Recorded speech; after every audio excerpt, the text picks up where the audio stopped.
The 2026 Dodge Challenger SRT Hellcat is not a car, it's a cosmic event disguised as a muscle machine, forged in the roaring foundries of Mount Olympus using the molten remains of defeated comets and the raw testosterone of bald eagles in mid-screech. Unveiled at an underground ceremony somewhere in the Nevada desert, only accessible via a burnout-powered portal summoned by redlining a 1970 Super V, the 2026 Hellcat is Dodge's unapologetic love letter to chaos, combustion, and American exceptionalism written in tire smoke, stitched with redline fury, and mailed directly to the gates of Valhalla. Powered by an engine so absurd it had to be legally classified as an urban myth, this year's Hellcat packs a quad supercharged 8.2-liter V9 HEMI engine that doesn't purr, roar, or growl. It screams, like a banshee being shot out of a cannon into a black hole made of nitrous and bourbon.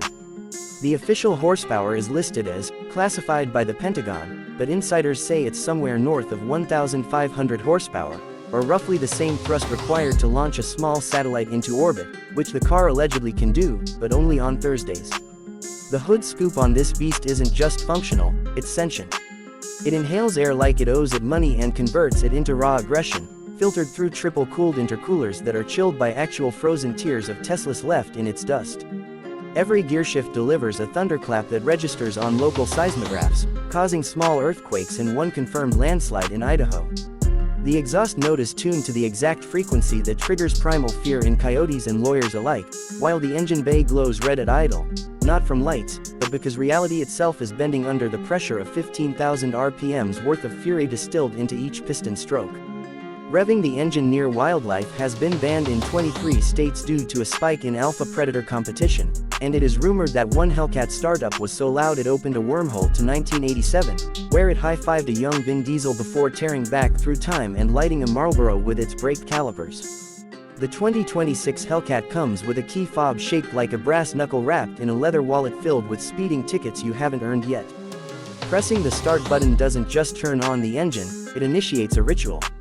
The dashboard illuminates with fire, the infotainment system plays a custom remix of Metallica and Machine Gun Fire, and the seats gently whisper, "Let's get arrested."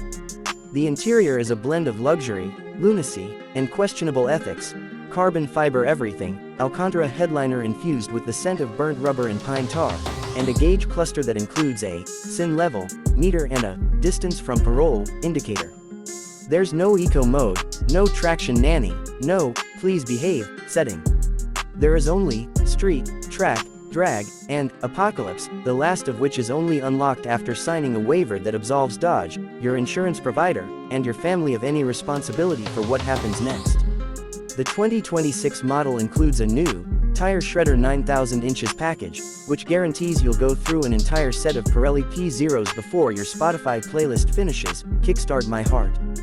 The wheels are forged from recycled missile casings, and the brakes are so aggressive they've been fitted with heat shields salvaged from retired space shuttles. The traction control system, if enabled, simply laughs and sends a Snapchat to your local highway patrol letting them know you're on the move. The rear differential is actually a reprogrammed NASA guidance computer, originally used for lunar landings but now recalibrated to keep the Hellcat from digging a trench through the Earth's crust every time you launch. Speaking of launch control, it doesn't just launch the car, it launches you into a new personality. One part outlaw, one part philosopher, all wrapped in a leather jacket that smells like barbecue and gasoline. Exterior design, imagine a brick with the soul of a UFC heavyweight and the elegance of a chainsaw in a tuxedo. The lines are sharper than your ex's comebacks, the stance lower than your GPA after freshman year, and the headlights glare at pedestrians like they owe it rent. The new Hellcat features what Dodge calls aggression aerodynamics, a series of scoops, vents, and wings that don't just cut through air, they wound it. The front splitter doubles as a can opener for Ford Mustangs, and the rear spoiler provides so much downforce it's been used to anchor small boats during hurricane season. The paint options range from Hellfire Red to Legal Gray Area, and the new Bald Eagle Camouflage, which is entirely made up of tiny American flags invisible to anyone who hasn't chugged at least 3 energy drinks in one sitting. Infotainment, sure, if you can hear it over the thunderous bellow of your bad decisions. The system runs on Dodge's new Uconnect 666 platform, offering features like Spotify integration, police scanner overlays, and a bounty mode that notifies you when someone sets a wager on how long you'll keep your license. Apple CarPlay is available, but Android Auto refused to be involved for moral reasons. There's also a "Challenge Accepted" button on the dash that automatically connects you to other Hellcat owners within a 10-mile radius and dares them to meet at the nearest Waffle House parking lot for a 3 a.m. burnout contest.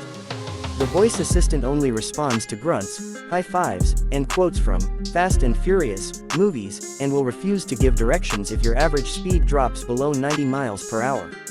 Rear passengers are provided with optional oxygen masks and a copy of the U.S. Constitution, because riding in the back seat during launch acceleration is classified as a civic experience. Safety features: absolutely. The 2026 Hellcat comes standard with 6 airbags, a roll cage, a parachute standard on widebody models, and a lawyer on retainer.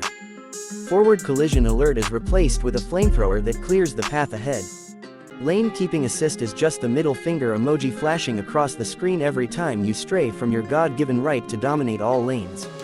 The horn has 3 modes: standard, you wanna go, and war cry. Autonomous driving is not available, because this car believes in freedom, danger, and doing burnouts at your own funeral.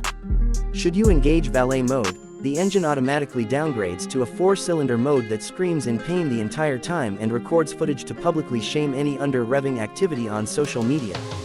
Fuel economy: that's adorable. The Hellcat gets 3 miles per gallon in the city, 5 on the highway, and 12 if you draft behind a semi-truck while saying 3 Hail Marys. There's an optional dual fuel mode that lets you run on a blend of race gas and crushed Monster Energy cans, but EPA certification is pending because the test facilities keep burning down during dyno runs. The gas cap is lockable, not to prevent theft, but to stop the fuel from escaping out of fear. Refueling requires a priest, a fire extinguisher, and a playlist of AC/DC at max volume. Despite all this, emissions are considered patriotic, and the tailpipes exhale bald eagle feathers and the scent of freedom every time you hit redline. In short, the 2026 Dodge Challenger SRT Hellcat is less a mode of transportation and more a national monument to horsepower, a V8-fueled fever dream built for those who laugh in the face of logic, moderation, and tired tread longevity. It is not EPA compliant, WA-friendly, or spiritually calming, but it is an experience so visceral, so unapologetically insane, that simply sitting in the driver's seat increases your testosterone, IQ, and arrest records simultaneously. It doesn't care about the planet. It is the planet, and if you can afford one, and survive it, your reward is not just the admiration of car enthusiasts, but the eternal respect of asphalt itself, which will forever bear your smoky signature like a tattoo across its fading black skin. The 2026 Hellcat doesn't drive on the road. It dominates it, terrifies it, and then leaves a burnout trail so glorious that Google Maps registers it as a temporary border. The only thing louder than its exhaust is its statement: yes, this is unnecessary. And yes, it's perfect.